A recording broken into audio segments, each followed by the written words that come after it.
As you can see, we have been detained. As you can see, we have been detained and brought to the Parliament Street police station.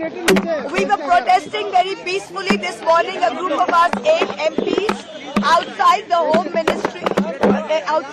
Ministry, the office of the Honorable Amit Shah, who yesterday most shamelessly, after being unable to fight us on the ground politically in Bengal, sent his enforcement directorate, the extortion directorate, to loot and plunder and do political espionage on our party and steal our party and steal our party's election documents and election data.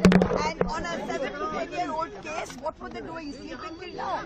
That is number one. And they brought us here, they dragged us in prison vans and brought us here in a peaceful protest. We are public representatives. We are not criminals to be brought here like this.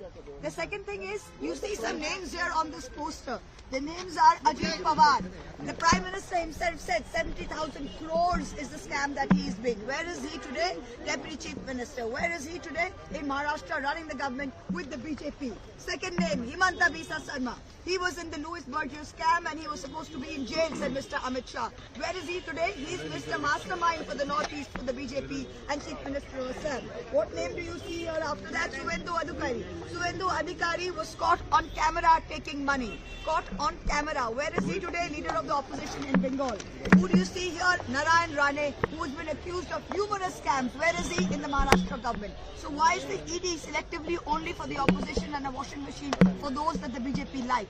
Today at 2 p.m. in the afternoon, our leader, the Tigress Mamata Banerjee, nobody else has the guts. And today, nobody else, no opposition leader had the guts to do what she did yesterday. While the ED's illegal raid was going on, Didi went into the premises and she tried and saved our party's documents and our party's information. She's leading a march today from Jadavpur 8B bus stand to Hazra Mode, and all the public of Calcutta will join her, and we will show the BJP that these tricks on the eve of an election will backfire.